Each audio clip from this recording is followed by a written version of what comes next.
Hello, hello, good morning. I'm so excited. This is my first live on LinkedIn. I've been doing them over on Facebook for a while, but figured I'd try LinkedIn out, see how things are going over here. So, anyways, today I'm going to go ahead and hop into things. I know everyone's busy. We all have a lot going on. So today, what I'm going to talk about is the real cost of burnout. What's it actually costing you that we don't see? All right. This is kind of huge because often burnout is kind of a nonchalant phrase, like, I'm just burnt out. And you move on with life and you push through and everything, and you don't realize the severity of what's actually happening in your life. And so I'm curious, who has been so exhausted that when you're with your family, you're just not even present? Anyone? Raise your hand, comment, you can react, do whatever you want. But I've been there. I speak as someone who has been there, and it's awful, right? So who feels like you're overthinking about work so much that work has stolen time and moments from you that you can't get back? Is that anyone? Because I was there too. I know exactly how that feels to be in a moment and I missed my kid's joke or their wonderful trick or something that meant a lot to them, but I was in my head. I was somewhere else because of work. And so that's really what it's costing us, right? So today, what I'm going to go over is what burnout looks like on the surface, a little surface level action. And then we're going to go into what we don't see. Okay, the things that we don't actually see with burnout, may not even be aware of it that it's going on. All right.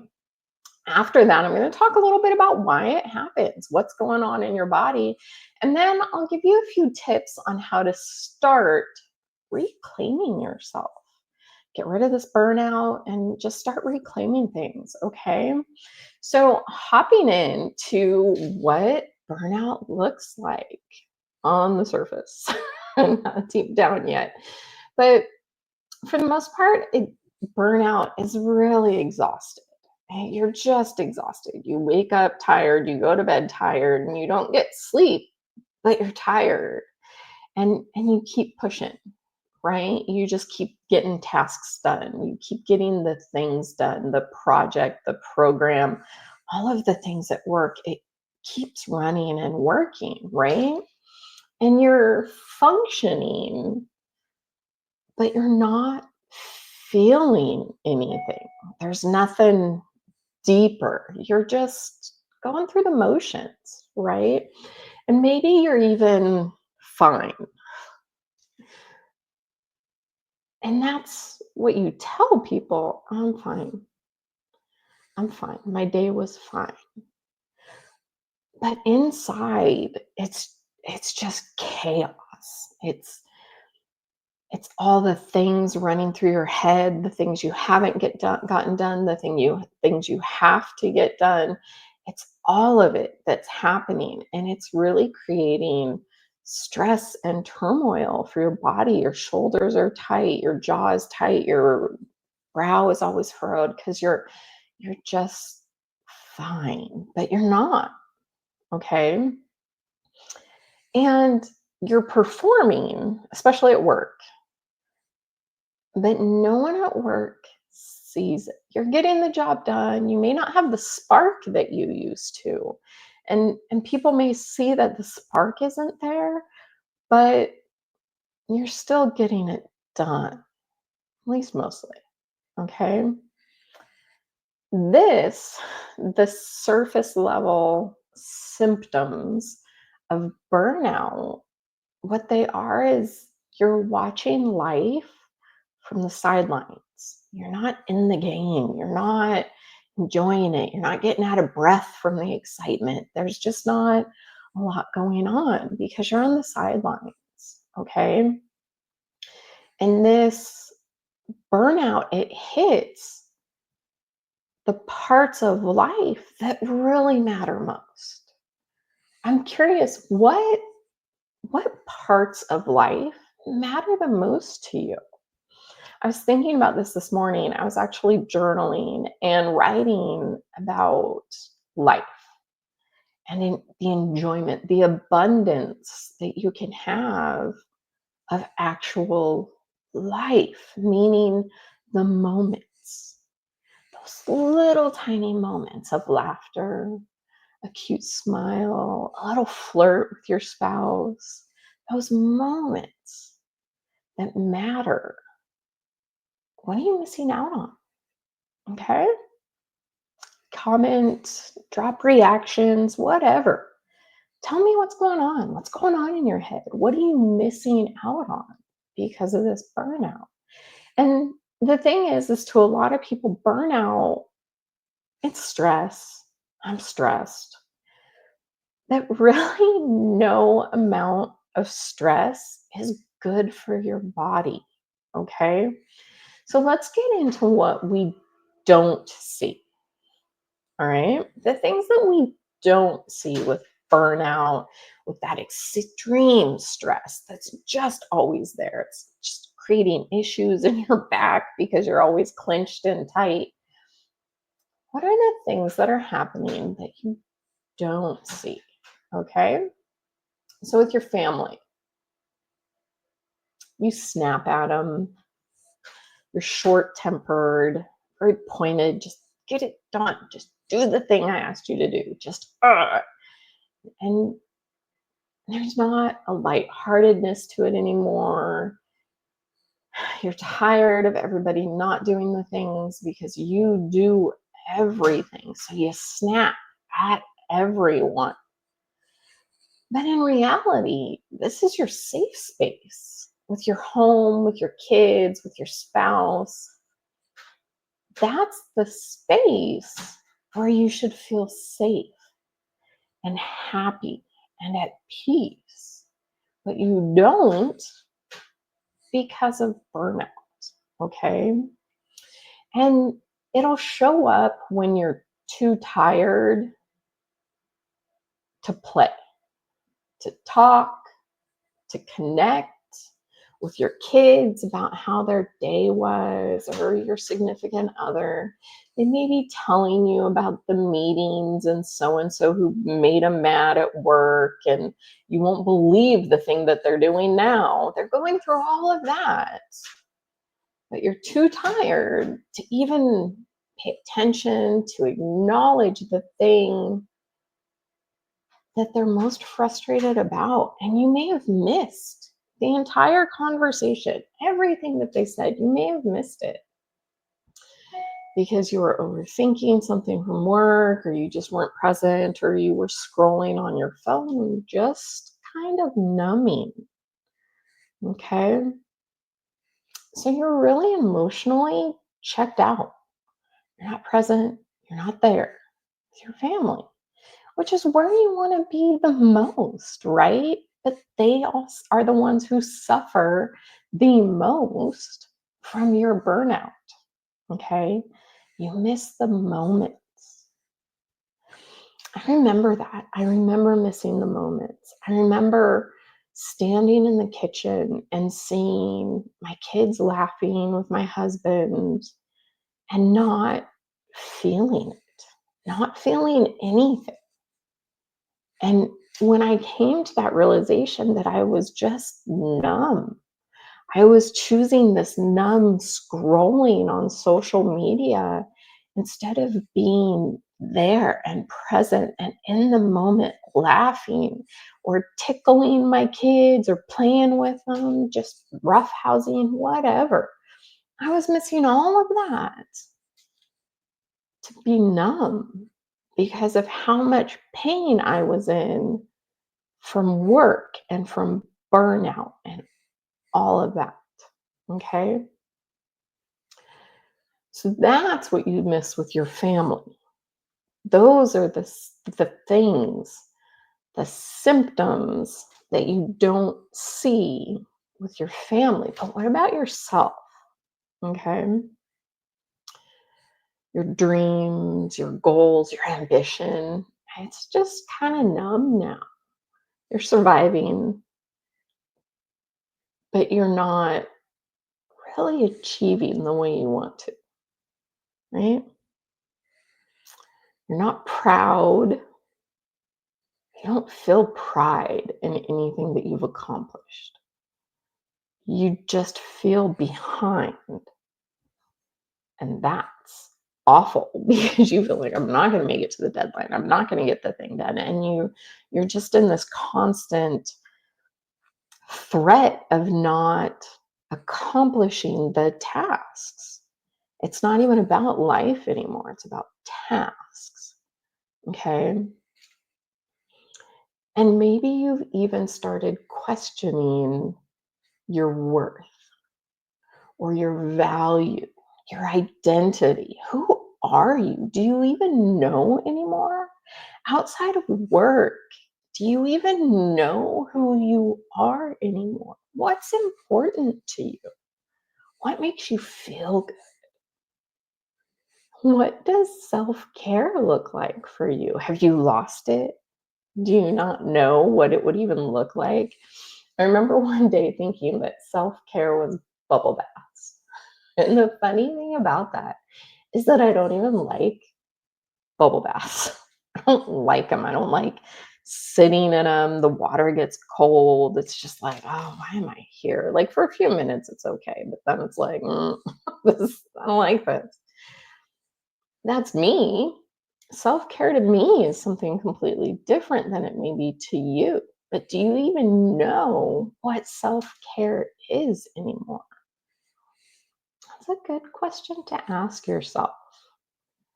So, do you know who you are outside of work? We often have these identities, and they tend to start with I am a project manager, I'm a program manager. It's your job title, right? That's who you are. And we have our elevator pitches and what we can do, etc. But who are you? I actually saw a post about this the other day, I think on LinkedIn, and it asked, who are you? And it was really cool to me because I wasn't, the first words that even came to my mind weren't like mom, wife, sister. They weren't roles. Okay. But I felt like I was a warrior. I'm an accomplished person. I'm powerful. I'm full of joy. I'm happy. These are the words that came to mind for who I am outside of my job. And they aren't what I do, but who I am at my core. Okay. And this is where you can get when you're not burnt out, when you're not just focused on the task at hand. Okay. So then, what if we don't see our future anymore? Before we were burnt out, we saw promotions and goals. We saw things with our kids. We saw vacations and time off and holidays and playing with your kids, teaching them something maybe. But now you don't set those goals because you don't believe in them or you don't believe it'll actually happen. You're kind of desensitized to goals because they don't happen or they take too long or you have so many tasks that to get all of the things done, it's overwhelming, right? And so you've stopped trusting yourself. You don't trust your instincts. You trust other people's. You ask for advice, for opinions. What should I do in this situation? What should I do in that situation?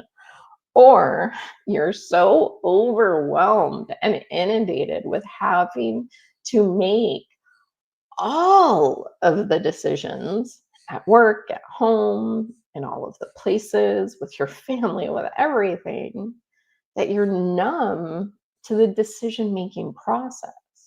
to actually listening to your instincts about what could be the outcome.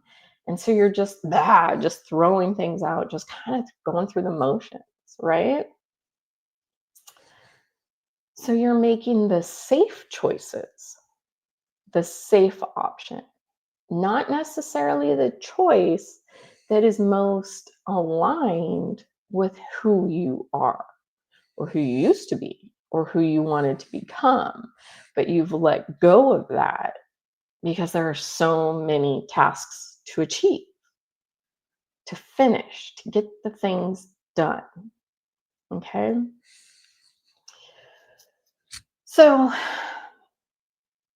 the worst part about your future, right? That you don't even realize is happening. The burnout symptom that you don't even see is when you tell yourself in your head, this is just life now. This is just it. This is this is the best it gets. This is what happens. Maybe you look forward to vacation. Woohoo, vacation's coming up. So you mentally check out before the vacation. You go on vacation. And then when you come back, the problem is you haven't reset. You haven't actually addressed the problems with your nervous system. And so all the stress just comes back. It's a temporary solution for what has become a permanent problem. Okay. And we look at those, we set those little goals of like, oh, I just need a vacation. I just need to get away. I just need all of these things. But it's not what you need because it's a temporary solution for the thing in your life that has become a permanent problem. Okay. How do you feel about that? Thinking about the idea that a vacation, a trip, the holidays, Christmas, whatever, it's not an actual reset. It's just pushing it off a little bit longer. That's all you're doing. You're just pushing the stress off for a few days. But even pushing it off means you're not present with your family.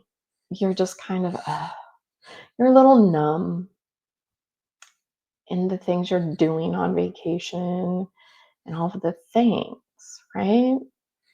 How do you feel about that? I mean, comment, tell me, how do you feel about thinking that a lot of the solutions we present, it's almost a medicine. So here's your medicine, here's your diagnosis for burnout. What you need is 5 days on a tropical island, right? So you go, you take your 5 days on the tropical island, and then you come back and you're like, the medication didn't work. I'm still stressed. I'm still here. This sucks. And at some point you really get to the point where you feel like you have to just burn it all down and leave. And the thing is that what we're doing is we're actually looking for an external solution to an internal problem. Okay. And that doesn't work. Right. So why does this happen? Why do we get burnout? Why does it go so deep down to our soul? Why do we have these problems that we don't even realize are there? And the problem is you have rewired your nervous system to stay in a state of constant alert. You are in fight or flight. This is now where you live. Welcome home. This is your place. You may not want to be here, but you're here. That's why at night when you lay down to sleep, you're exhausted. You're so freaking exhausted, you can't stand it. You just can't wait for that moment that your head hits the pillow and everything goes away. You can't wait for that moment. But it doesn't come. You lay down, and all of a sudden it just feels like the bing, you're alert. Everything's going on. And the reason is because you have wired your body to stay in fight or flight mode. You are on constant alert. Sleep is a safe place, and you can't get there because your nervous system is in fight or flight. It doesn't feel safe. Sleeping does not feel safe to your system. So when you do sleep, it's not restful sleep because your nervous system does not feel safe. Your unconscious is saying something is not safe. So it's not okay to go to that point where you are no longer conscious because there's a threat. It may not be like a dinosaur, like that, but there's a threat. Your body feels that there's a threat. So you can't relax, okay? You can't be emotionally available when your body is in survival mode. This is something you can't do. When you are in fight or flight, your focus narrows. So you're not able to feel. Your body compartmentalizes. And that's not important right now. This narrow focus, this fight to exist, to survive, to get the next task done is where your body lives. So you can't feel. Think about it. When people get in fights at bars, they're in fight or flight, right? They're fist fight and everything, and they don't know that they have a huge gash across their hand from a glass ball. You don't realize it. And it's the same thing. You are in fight or flight. As crazy as that may be, you're in the same state. You have tunnel vision to get the project done, and you can't focus on my kids' needs, my husband's needs, my wife's needs. You, what am I feeling? You can't even focus on what you're feeling. So you've been trained to push through, right? You just push through. I'm just pushing through, just pushing through today, just pushing through. That's where you live. You can no longer pause and process. If you did, everything would be immensely better, I promise. But we no longer have that ability to pause and process, feel, actually pay attention to what's going on. We've trained ourselves not to because we're just pushing through. And the longer that you are in fight or flight, the more that numb feels normal. And it's your normal place. It's where you go. It's your safe now. It's where you operate. Now, you're not actually safe. Your nervous system knows I'm not safe, but it's what feels normal. So if you ever have moments of calm, when things are quiet and it's too quiet, so you got to do something, you got to play on your phone, you got to fill it with something, that's your sign that your body is in fight or flight because you cannot just be. You can't quiet your mind. You can't just be. How many of you can actually go and just sit somewhere and just be?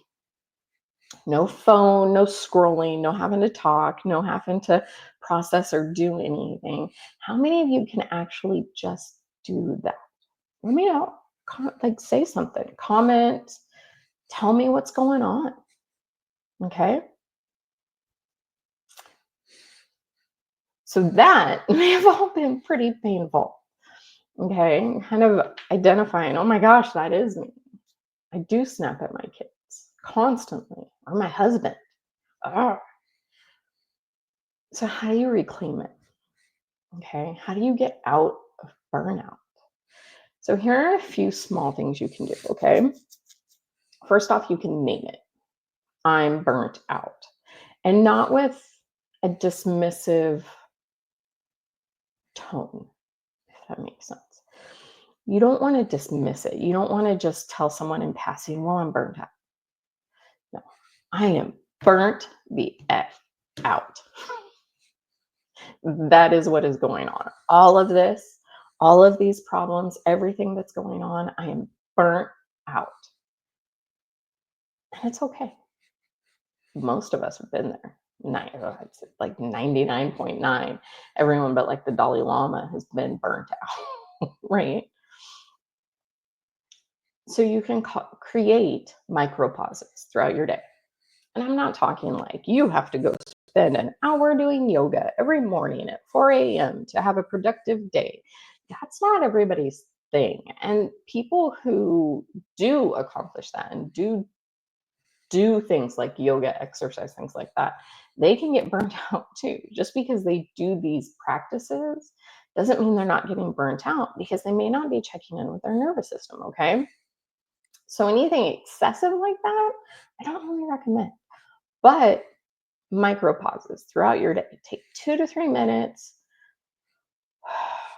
pause, breathe, reflect, feel. Okay. What's going on? Ugh, what's going on? There's such tightness in my back. What's going on? What is that? Notice it. Give it some attention. Okay. 2 to 3 minutes. That's not a big deal. You can do that when you're going to the bathroom. It's easy. Instead of scrolling on your phone, 2 to 3 minutes, micro pause. Okay. And then start asking different questions. All right. Not what do I have to do, but what do I need right now? What do I need in this moment? You can even do that with meetings. It's not an I have to go do this thing, but I need to be in this meeting right now and I need to be present and I need to focus on the topic at hand. That's it. Okay. That takes a lot of pressure off if you can do that. All right. So just reframe questions. Ask yourself a little bit differently. Okay. And then rebuild your presence. Okay. Get some nervous system tools so that you can come back to the moment. All right. And your people. Who are your people? Your family, your kids. Who are your people? Your friends. Learn to come back to be present for them. Because when it's all done, when you've left the job, when you're gone, when you've retired, when you've done everything, who's still going to be there? It's a good question to ask yourself, because if you don't take this time to pause and get out of burnout, those people might not be there. Those people that you count on the most, the ones that you want to see at the end of everything, they might not be there. They might not wait around long enough for you to get out of burnout. Okay. How does that feel? Hmm?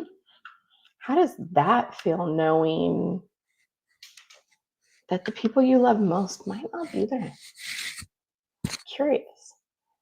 So, the thing to know and to understand and to get from all of this, the thing I want you to really get is that you can come back from this. Okay? You can come back. This isn't a life sentence. It isn't just life now. You can have a fulfilling, satisfying life full of joy and abundance and all of the things, laughter. You can have it all. Okay. If you want it all and you're not sure how to get there, I'm here to help. Okay. Just to give you a little review of everything we talked about today, we talked about the real cost of burnout, the things that we don't see. Okay, so we went into the surface level, what burnout looks like. Then we talked about what we don't see, what the real cost is on your family, yourself, your future, all the things, right? And then why it happens. Why do we feel this way? Why do these things happen? Why do we see these symptoms? Okay. And then a few little tips on how to start and reclaim yourself. In my program, I do go a lot more into this. So if you're curious, if you really want the nervous system tools, if you really want all of that, just let me know. Just reach out. And then I really hope you found this helpful today. I hope that this really struck a chord with you, that it was helpful, beneficial.